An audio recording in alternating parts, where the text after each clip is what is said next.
ছোট্ট একটা stat, big chance created against PSG in club world club, 38 years old Lionel Messi 1, Real Madrid 0। ঘোষণাটি এইখানেই শেষ হইতে পারত, তবে ইন্টার মিয়ামির ball possession, shot, pass, shot on target সব কয়টাই রিয়াল মাদ্রিদ থেকে বেশি ছিল। যদি কারো জানার ইচ্ছা থাকে গত রাতে পিএসজির বিপক্ষে রিয়াল মাদ্রিদ ঠিক কোন লেভেলের ফুটবল খেলছে, this is all you need to no.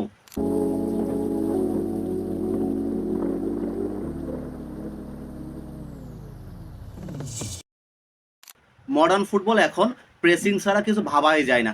আপনি লাস্ট খেলায় পেজির যে অ্যাটাকারগুলো ছিল ওদের দিকে তাকায় দেখেন, ডেম্বেলে পাগলের মতো ছুটছে। I think this is what a Ballon d'Or winner look likes.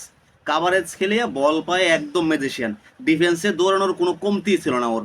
আর মাদ্রিদের এলিটদের দিকে তাকায় দেখেন, এমবাপ্পে, ভিনিসিয়াস, তারা কেউ কোনো প্রকার এফোর্ট দিবে না এবং দেয় নাই। ওরা না ডিফেন্সে নাইমে আসছে, না মিডে আসছে, না আপনার পিএসজির মিডফিল্ডে ওরা প্রেস করছে, না ওরা পিএসজির ডিফেন্সে গিয়ে প্রেস করছে। শুধুমাত্র বলের জন্য অপেক্ষা করে থাকা মডার্ন ফরওয়ার্ডদের কাজ না, ওদের কাজ হয়েছে ওরা প্রেস করবে, প্রেস করে বল উইন করতে হবে। ওইরকম লাক্সারি লেভেলের ফরওয়ার্ড হইতে গেলে মেসি, রোনালদো লেভেলের আউটপুট দেওয়া লাগবে আপনার। জাবি আলানসো আইসা বলছিল যে তার ফরওয়ার্ডদের দৌড়াইতে হবে, বলের জন্য দৌড়াইতে হবে, এক জায়গায় দাঁড়ায় থাকে বা এক জায়গায় ঠাই দাঁড়ায় থাকলে হবে না। ওইরকম কাজ সে তার ফরওয়ার্ডদের দিয়ে করাবে না।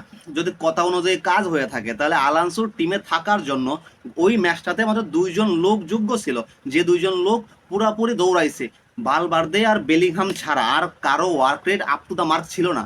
এই টুর্নামেন্টের পরে একটা জিনিস তো ক্লিয়ার হয়ে গেছে যে আসানসিও আসলে নতুন রামোস হওয়ার থেকে অনেকটাই দূরে।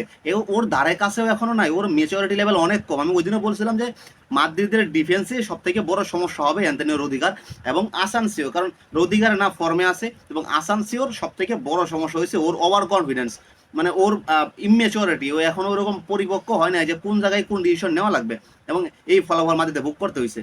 এই টুর্নামেন্টে টোটাল 4টা ম্যাচ খেলছে এবং এই 4টা ম্যাচে পেনাল্টি, রেড কার্ড সব ছক কষা শেষ। ওর ওর এখনো অনেক গ্রো করা বাকি আছে।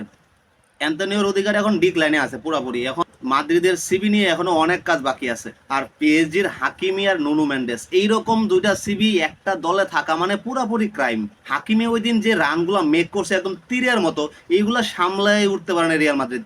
আর নুনু মেন্ডেস পুরা লেফট সাইডটা একাই রাজ করছে, মানে কি উপরে কি নিচে সব জায়গায় যেখানে তাকাবেন নুনু মেন্ডেস। বালবার্দের মতো ইঞ্জিন রে ফিজিক্যালি বুলি করা এটা মুখের কথা না। এই ম্যাচটা জাবি আলানসোর জন্য একটা ওয়েক আপ কল ছিল। একদম বাইসা বাইসা মাদ্রিদের যে উইকনেস গুলো আছে এগুলোর এক্সপ্লয়েট করে গেছে পিএসজি। আমার মনে হয় আলানসো বুদ্ধিমান প্লেয়ার। ও পেপ, মরিনহো, কার্লো আন্ডারে খেলে আসছে এবং লুইস এনরিকে নিজেই বলছে সে পিএসজি রে নিয়ে টানা 2 বছরের একটা পরিকল্পনার পরে আজকে এই জায়গায় আসছে। আলানসোর তো মাত্র শুরু, এখনো অনেক কাজ করতে হবে। দলের ভিতরে ইগোয়েটিক সমস্যা আছে এখনো, কিছু বিগ স্টার আছে যাদের মধ্যে এখনো ইগোয়েটিক সমস্যাটা রয়ে গেছে। ওই জিনিসগুলো ঠিক করতে হবে, বন্ডিং ঠিক করতে হবে।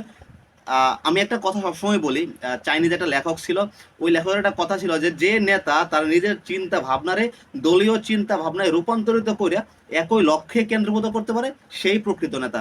এখন এই যে দলের ভিতরে ইগোয়েটিক সমস্যাগুলো আছে রিয়াল মাদ্রিদের, আলানসোর সবার প্রথম যে কাজটা করতে হবে এই ইগোয়েটিক সমস্যা সরায়া ওই সবাইরে একটা লক্ষ্যে কেন্দ্রীভূত করতে হবে যে আমরা এই জিনিসটা চাই এবং এইটা আমাদের সকলকে নিয়ে সবার সাথে এটা আমাদের অর্জন করতে হবে।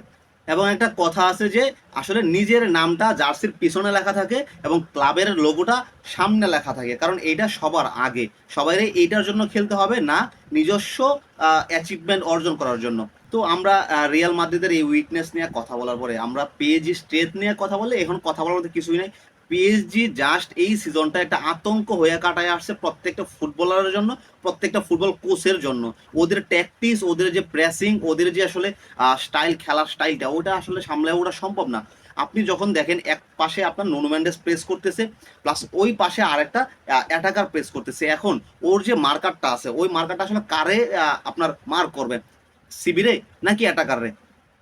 এবং ওই যে একটা কনফিউশন, ওই কনফিউশনে প্রতিপক্ষের ডিফেন্স মোটামুটি একদম ভাঙাচোরা হয়ে যায় এবং ওইখানে অনেকটা স্পেস ক্রিয়েট করে ফেলে।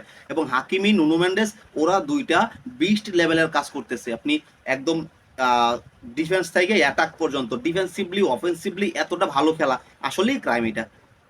কিন্তু এখানে একটা আনপপুলার অপিনিয়ন দিই আমি। আমার মনে হয় বার্সার যে প্লেয়িং স্টাইল, বার্সার যে আপনার মনে করেন যে বালদে কুন্দে আছে, আমাদের যে সিবি গুলা আছে, ওরা যেরকম অ্যাটাকে গিয়ে প্রেস করে লামিল ইয়ামালের সাথে বা অ্যাটাকারদের সাথে মিট হয়ে যেরকম প্রেসিং করে খেলে, বা বার্সেলোনা যেরকম প্রেসিং করে খেলে, ডিফেন্সে গিয়ে প্রেস করে বল উইন করার চেষ্টা করে, ঠিক মোটামুটি সামঞ্জস্যপূর্ণ খেলাটা পিএসজিও খেলে।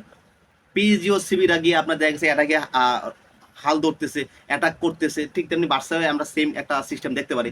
তো আমার মনে হয় এই সিজনে যদি আমরা বার্সা ভার্সেস পিএসজির একটা খেলা দেখতে পারতাম, দেন হয়তো এটা আমার জন্য ব্লেসিং হইতো, বা ওই খেলাটা একটা উপভোগ্য খেলা হইতো। হয়তো যদি আমরা ইউসিএল এ ইন্টারের কাছে না হারতাম। এইরকম হারটা আসলে আশাই করা যায় না যে আমাদেরকে হারানোর পরে ইন্টার আর কোনো ম্যাচ ওরকম ভাবে জিততেই পারে না কোনো টুর্নামেন্টে গিয়ে।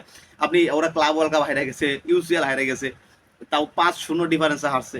এগুলো আসলে বলার মতো কিছু নেই, যেটা হয়ে গেছে হয়ে গেছে। বাট পিএসজি এখন উঠতেছে, জাস্ট লুইস এনরিকের আন্ডারে পিএসজি এখন 20 লেভেলে আছে।